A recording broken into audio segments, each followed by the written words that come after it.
कर्नाटक विधानसभा की सभी 224 सीटों पर रुझान आ चुके हैं। चुनाव आयोग द्वारा जारी रुझानों में कर्नाटक में बीते 38 सालों का ट्रेंड बदलता नहीं दिख रहा।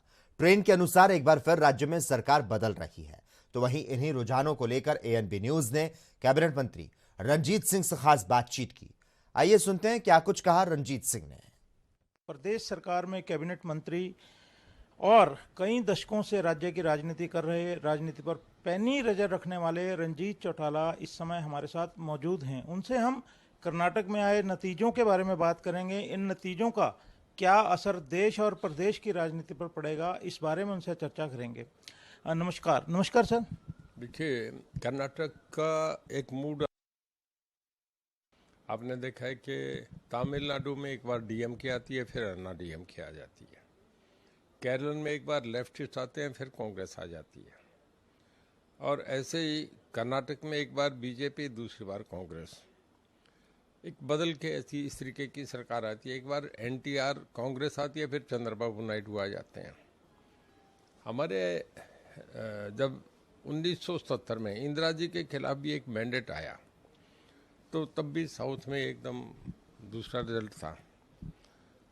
तो उनका एक अलग तरीके से आता है कि इनकम्बेंसी फैक्टर आता है, एक सरकार के खिलाफ दूसरा बार मैंडेट आ जाता है। तो साउथ में तकरीबन ऐसा होता रहा है। वहाँ की सोच और तरीके की है। अब अगली बार होगा तो बीजेपी को ले आएंगे। पर पार्लियामेंट के इलेक्शन में जहाँ तक सवाल है, पार्लियामेंट के इलेक्शन में हमेशा वो नेशनल स्ट्रीम में आते हैं। जैसे मैं आपसे बता रहा हूँ, 1980 का लोकसभा का चुनाव था, तो कर्नाटक के लोगों ने कांग्रेस को 28 या 27 सीटें दी। उसके 4 महीने बाद जब विधानसभा का चुनाव आया, तो फिर वो सारी सीटें हेगड़े को दे दी। उस वक्त हेगड़े साहब चीफ मिनिस्टर बने थे। तो लोकसभा पे इसका नहीं असर पड़ेगा। लोकसभा में तो मैं समझता हूँ मोदी जी को पड़ेंगे, सारी सीटें ही लोकसभा को आएंगी। लोकसभा पे आप क्यों नहीं असर पड़ेगा, कैसे देखते हैं ये? देखिए, बिहार के पिछले चुनाव में देखो सब सीटें बीजेपी को आई। और अब आप देख रहे हैं कि वहाँ जब ये आया तो उन्होंने नीतीश और लालू को वो बना दिया, दोनों को दे दिया। स्टेट सब्जेक्ट अलग है, पर लोकसभा अलग है। लोकसभा पे लोग कोई ऑल्टरनेट है नहीं। हाँ, ऑल्टरनेट मिले तो फिर लोग विपक्ष को वोट डाल देते हैं। जब विपक्ष का ऑल्टरनेट नहीं मिले तो लोग फिर वापस वहीं चले जाते हैं। हालांकि आप ये कहेंगे मेरे सवाल पे कि कर्नाटक और हरियाणा की दूरी बहुत है, एक करैक्टर अलग है, पर फिर भी मेरा सवाल ये है कि ये बताएं कि हरियाणा की राजनीति पर क्या असर देखते हैं, क्योंकि अगले साल जो हैं राज्य विधानसभा के चुनाव भी हैं। देखिए, इससे पहले मध्य प्रदेश, राजस्थान के चुनाव लोकसभा से पहले आ जाएंगे, और उसके बाद फिर लोकसभा के बाद हरियाणा के चुनाव आएंगे। लोकसभा के रिजल्ट का एक अलग असर जाता है। देखिए, पिछली बार 2009 में बीजेपी की सीट 4 थी, और जब लोकसभा में मोदी जी जीते, स्वीप हुआ, पूरे देश में विकल्प एक अकेली पार्टी को बहुमत मिला, तो हरियाणा में 4 सीटों वाली बीजेपी 47 पे आ गई। पहले 17 वाली कभी भी नहीं आई। तो लोकसभा का असर अलग आता है। हरियाणा की राजनीति पे कोई प्रभाव नहीं देखते कर्नाटक चुनाव का? देखिए, लोकसभा के चुनाव में मोदी जी का क्लियर है, जब लोकसभा जीतेंगे तो विधानसभा पे भी वही मैसेज आता है। ये जो गाय बगाए गठबंधन की बात लगती थी, आपको लगता है कर्नाटक के चुनाव नतीजों के बाद अब इस तरह की चर्चाओं पर विराम लगेगा? देखिए, राजनीति संभावना का खेल है, हर चीज़ ओपन तो रहती है। जैसे इमरजेंसी के बाद मुझे याद है, जब जनता पार्टी बनी तो मैं उस सभा में था। ये असफ अली रोड पे थी। सब नेता छूट छूट के जेलों से पहुंच रहे थे। वाजपेयी जी भी उस सभा में थे, चंद्रशेखर जी भी थे, वीपी सिंह भी थे, और जयप्रकाश नारायण भी उस सभा में थे।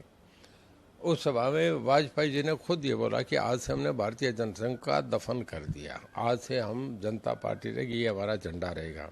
यही मोरारजी भाई बोले, ये चरण सिंह बोले, और ये बाबू जगजीवन राम बोले, और वहाँ एक पार्टी का गठन हो गया।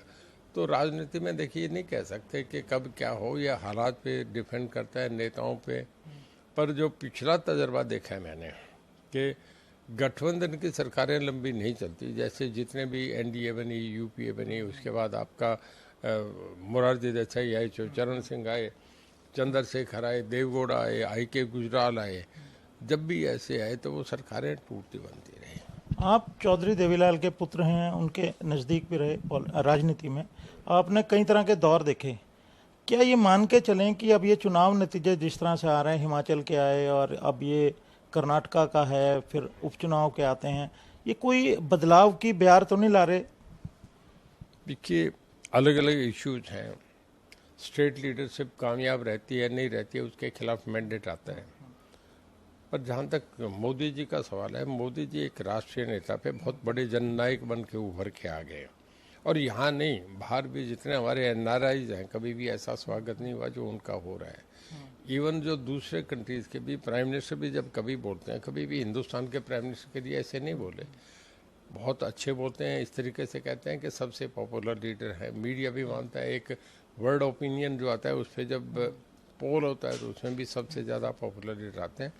कई व्यक्तित्व ऐसे होते हैं, जैसे कि लिंकन स्टेट्समैन बन गए, चर्चिल स्टेट्समैन बने, स्टालिन बने, हमारे महात्मा गांधी का कोई मुकाबला नहीं, आज भी देश में सबसे बड़े नेता हैं। तो मैं ये कहूँगा कि मोदी जी जो है वो बहुत ऊपर उठ के आ गए।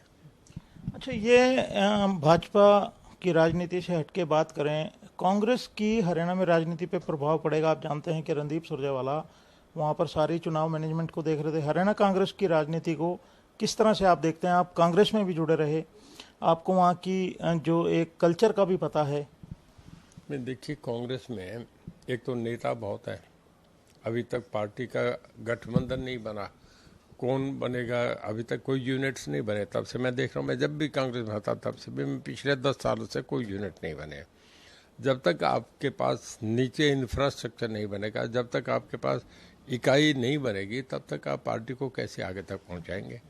वो भी यही कहते हैं कि एक आदमी का व्यक्तिवाद खत्म होना चाहिए। जब वहाँ भी एक ही व्यक्तिवाद है, वहाँ राहुल गांधी है, यहाँ भूपेंद्र सिंह हुड्डा है, कोई है ही नहीं। बाकी दूसरों को पूछो, शैलजा क्या बोलती है, और आपके रणदीप सुरजेवाला क्या बोलते हैं, कैप्टन अजय क्या बोलते हैं, कोई साथ है ही नहीं, सब अलग अलग बोल रहे हैं। कैमरामैन रिजवान के साथ राकेश गुप्ता।